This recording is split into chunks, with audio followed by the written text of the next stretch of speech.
एक कानून प्रिय नगर में अगर एक अपराध के 3 दंड हों तो आधुनिक दंडशास्त्र कहता है कि ये गलत है।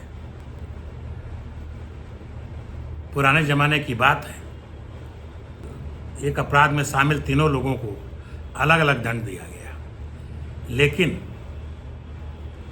आपको ताज्जुब होगा कि जिसको सबसे कम दंड दिया गया, या यूँ कहिए जिसको कोई दंड नहीं दिया गया, उसको चोट सबसे अधिक लगी। हम लोग इस समय इस यूट्यूब चैनल पर उपस्थित हैं और हम साप्ताहिक कहानियों के कार्यक्रम में आपके समक्ष एक नई कहानी प्रस्तुत कर रहे हैं, जिसका शीर्षक है सजा का स्तर। इस यूट्यूब चैनल पर हम हर सप्ताह एक नई कहानी प्रस्तुत करते हैं। यदि आप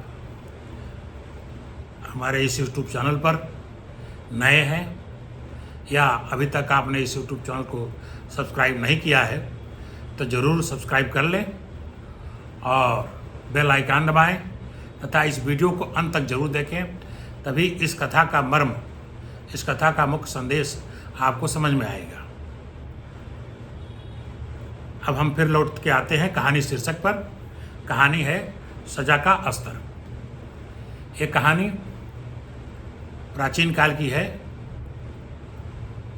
उस समय एक नगर में 3 चोर कोई चोरी कर रहे थे, लेकिन मौके पर सुरक्षा कर्मियों द्वारा तीनों पकड़े गए और अगले दिन वे जो उस नगर के नगराधीश थे उनके दरबार में सजा हेतु पेश हुए। तीनों चोर को देखकर नगराधीश ने बारी बारी से उन्हें अपने सामने पेश करने का आदेश दिया। जो पहला चोर प्रस्तुत हुआ, नगराधीश जी ने कहा कि मुझे तुमसे ऐसी उम्मीद नहीं थी। वह चोर सर झुकाए खड़ा रहा, कुछ नहीं बोला और फिर नगराधीश ने उसको कहा कि अब तुम जाओ। दूसरा चोर जब प्रस्तुत हुआ, पेश हुआ, तो नगराधीश ने उसको बहुत डांटा, फटकारा, उसको जलील किया,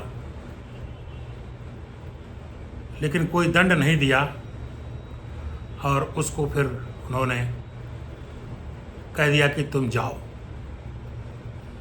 तीसरा जब चोर प्रस्तुत हुआ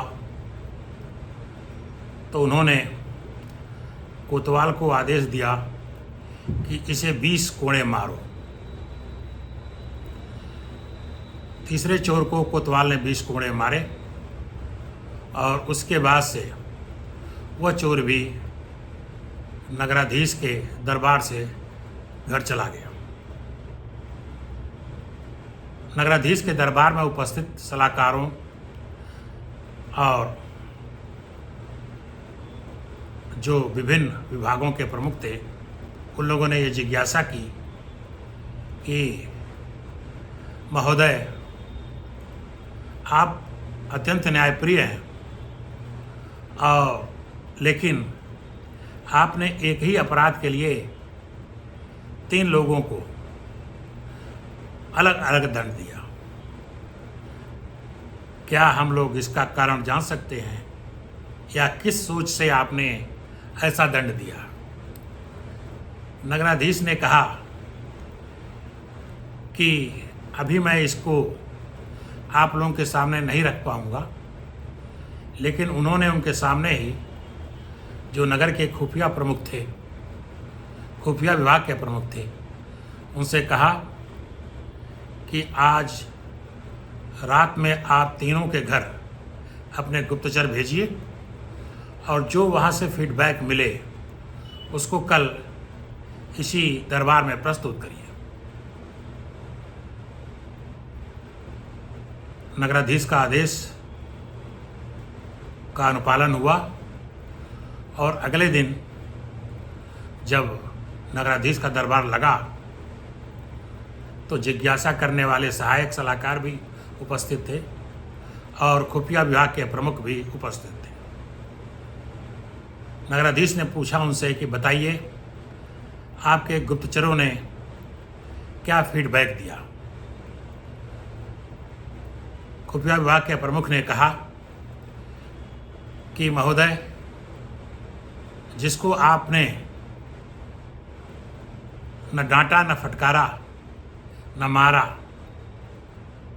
केवल यह कहा कि मुझे तुमसे ऐसी उम्मीद नहीं थी, उस चोर ने कल रात को आत्मग्लानि से अपने घर में आत्महत्या कर लिया।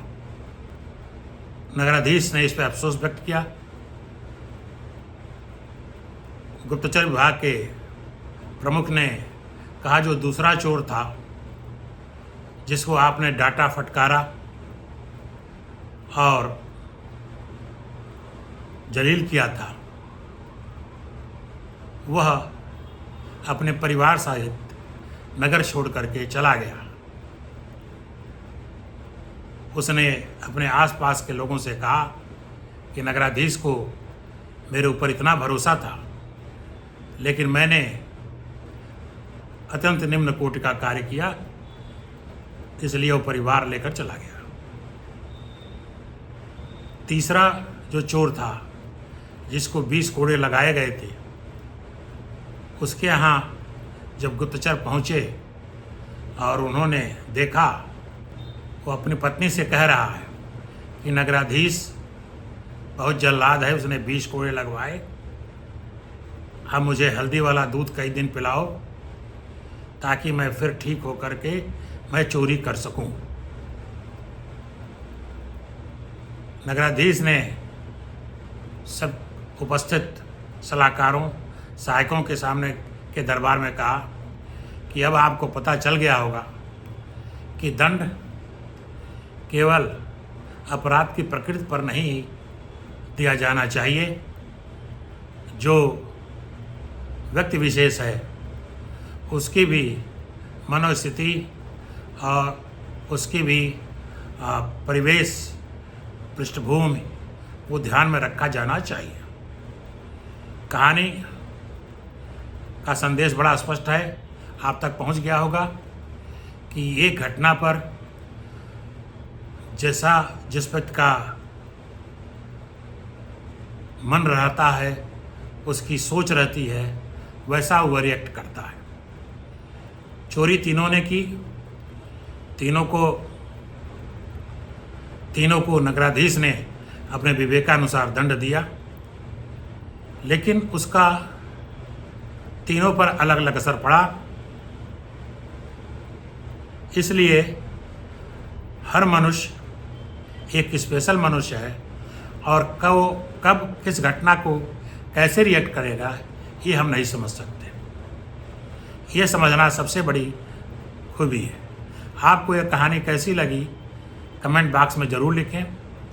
यदि अभी तक आपने इस YouTube चैनल को अभी भी सब्सक्राइब नहीं किया है तो ज़रूर सब्सक्राइब कर लें, बेल आइकन दबाएं और इस वीडियो को अपने दोस्तों और रिश्तेदारों में शेयर करें। अगले सप्ताह फिर हम एक नई कहानी के साथ आपके समक्ष उपस्थित होंगे। तब तक के लिए धन्यवाद। नमस्कार। मैं अमित कुमार मल्ल।